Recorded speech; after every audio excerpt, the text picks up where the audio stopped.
اس وقت جب میں گزارشات کر رہا ہوں، رشیا میں پاکستان کے لیے سستے تیل کا جہاز، اس میں تیل جو ہے اس میں لادا جا رہا ہے اور وہ جلد پاکستان لے کے آئے گا۔ مجھے بتائیے کہ امپورٹڈ حکومت ہوتی تو روس ہمیں تیل دیتا؟ مجھے اس پارلیمان نے منتخب کیا ہے بطور وزیر اعظم۔ جناب اسپیکر، اگر یہ پارلیمان ایک فیصلہ کرتی ہے اور اپنے بحث کے بعد ایک نتیجے پہ پہنچتی ہے اور وہ حکومت کو اور وہ کابینہ کو پابند کرتی ہے، تو میرا فرض ہے کہ پارلیمان کے فیصلے کا احترام کرنا، میرا فرض ہے کہ میں ان کے ساتھ کھڑا ہوں۔ جناب اسپیکر، جو فیصلے انہوں نے کیے ہیں، جو قراردادیں انہوں نے پاس کی ہیں آپ کے توسط سے، میں اور میری حکومت ان کے ساتھ کھڑی ہے۔ میں ان کا مان نہیں توڑوں گا اور ان کے ساتھ کھڑا ہوں بالکل۔ جناب اسپیکر، ہر صورت جناب اسپیکر یہ ہو نہیں سکتا۔ جناب اسپیکر، یہ ہے وہ سازش، بدترین سازش جو پاکستان کے خلاف کی گئی۔ اور جناب اسپیکر، میں آپ کو یہ کہنا چاہتا ہوں کہ اب سازش کس طرح سامنے آ رہی ہے۔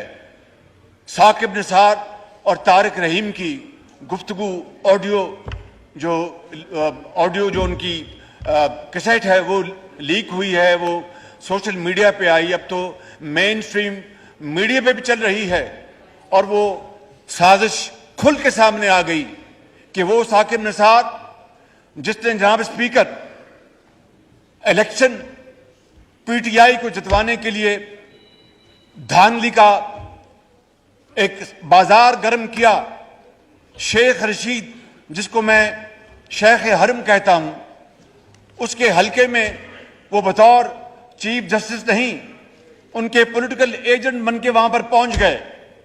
وہ ثاقب نثار جناب اسپیکر جس نے پاکستان کے اندر ہسپتالوں کا نظام تباہ کر دیا، وہ ثاقب نثار جناب اسپیکر جس نے 2.5 سال دن رات سو موٹو لے کر اس قوم کا حلیہ بگاڑ دیا، وہ ثاقب نثار جس نے پی کے ایل آئی میں اپنے بھائی کو بھرتی کرانے کے لیے اس کا بیڑا غرق کر دیا، اور وہ سینکڑوں مریض جن کے گردے کی پیوند کاری ہونی تھی،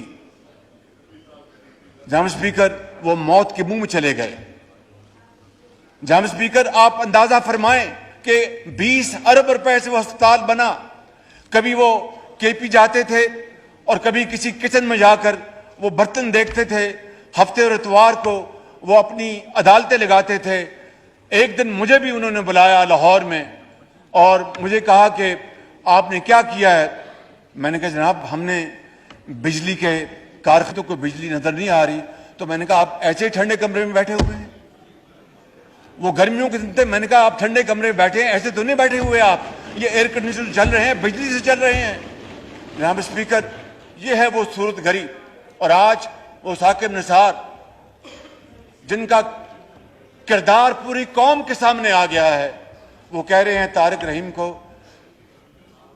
ہائے صاحب وہ دیکھ لینا، وہ فلانے نے وکیل کر لو، تو ہاں جی ہو رہا ہے، جی بالکل ہو رہا ہے، اے ذرا 2010 کا فیصلہ پڑھ لو، اس کے بعد انہوں نے کوئی رستہ نہیں ملتا انہوں نے۔ جناب اسپیکر، یہ اب اس کے بعد کوئی شک رہ گیا ہے کہ یہ سازش میرے خلاف، یہ اس حکومت کے خلاف نہیں ہے، یہ اس ایوان کے خلاف نہیں ہے، یہ پاکستان کے خلاف سازش ہے۔ اور آج پارلیمان کے فیصلوں کو جناب اسپیکر چیلنج کیا جا رہا ہے۔ مجھے اس پارلیمان نے منتخب کیا ہے بطور وزیر اعظم۔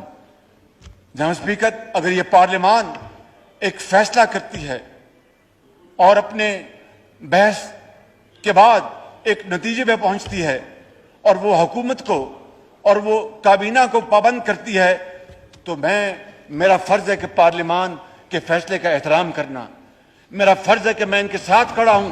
جناب اسپیکر، جو فیصلے انہوں نے کیے ہیں، جو قراردادیں انہوں نے پاس کی ہیں آپ کے توسط سے، میں اور میری حکومت ان کے ساتھ کھڑی ہے، میں ان کا مان نہیں توڑوں گا اور ان کے ساتھ کھڑا ہوں بالکل۔ جناب اسپیکر، ہر صورت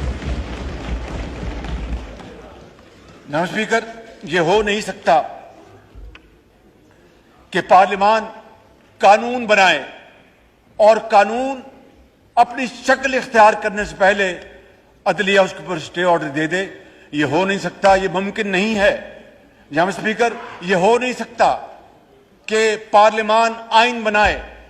73 کے آئین کے حوالے سے ابھی ہم نے سیلیبریشنز پچھلے ہفتوں ہم نے اور ان کی خوشیاں منائیں کہ کس طریقے سے ہمارے بڑوں نے مل کر وہ ایک آئین بنایا. اور جناب اسپیکر, آئین کو بنانا, آئین میں ترمیم کرنا, یہ پارلیمان کا اختیار ہے. عدلیہ کو آئین ری رائٹ کرنے کا کوئی اختیار نہیں. یہ ہو نہیں سکتا. آج یہ ہے وہ قانون کی خلاف ورزی اور آئین کی خلاف ورزی جو ہو رہی ہے.